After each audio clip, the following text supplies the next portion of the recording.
1990 के बाद पहली बार ऐसा हुआ है कि चीन ने अपने आर्थिक विकास का लक्ष्य तय नहीं किया है। अपने वार्षिक संसदीय बैठक में चीन ने पहली बार घोषणा की है कि वह आर्थिक वृद्धि का कोई भी लक्ष्य तय नहीं करेगा। चीन के प्रधानमंत्री ली केqiang ने कहा है कि महामारी की वजह से देश की अर्थव्यवस्था तेजी से चौपट हो रही है। इसका निर्यात पूरी तरह से बंद है, इसलिए चीन की जीडीपी की विकास दर की कोई भी भविष्यवाणी करना मुश्किल है। चीन के प्रधानमंत्री का कहना है कि हमें नहीं मालूम कि इस साल चीन की अर्थव्यवस्था कहां पर होगी। वहीं पिछले एक हफ्ते में चीन के विदेशी मुद्रा भंडार में भी लगभग 9 अरब डॉलर की गिरावट हुई है, जिससे ये पता चलता है कि चीन को $1 का भी निवेश हासिल नहीं हुआ। वहीं दक्षिण कोरिया और ऑस्ट्रेलिया के अर्थशास्त्रियों ने अलग अलग रिपोर्ट में ये दावा किया है कि चीन भले ही दिखाने की कोशिश ना करे, लेकिन दुनिया में किसी भी देश के मुकाबले अपनी अर्थव्यवस्था को लेकर सबसे ज़्यादा डरा हुआ है।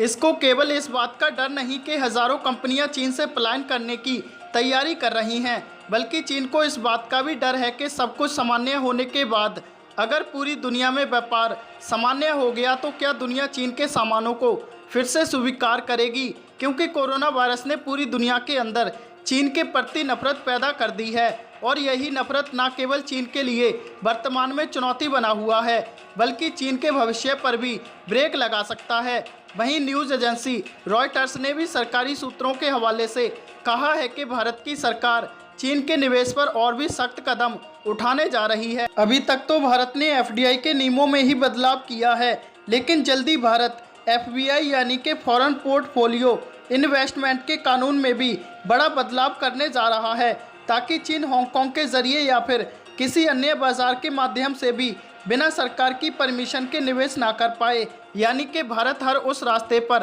ताला लगा रहा है जहां से भी चीन के आसानी से निवेश करने की संभावना बनी हुई है। न्यूज़ एजेंसी रॉयटर्स का दावा है कि चीन ने दुनिया के सामने ऑस्ट्रेलिया को सबक सिखाने के लिए ऑस्ट्रेलिया के साथ व्यापार युद्ध की शुरुआत तो कर दी, लेकिन अब वह चीन अमेरिका की जवाबी कार्रवाई की संभावनाओं से ही डरा हुआ है। ऐसे में चीन दुनिया को अपनी ताकत का डर दिखाने और तनाव पैदा करने की कोशिश कर रहा है, क्योंकि चीन का वैश्विक समर्थन तो पहले ही खत्म हो चुका है और अब चीन का व्यापार भी खत्म होने की दिशा में ही जा रहा है।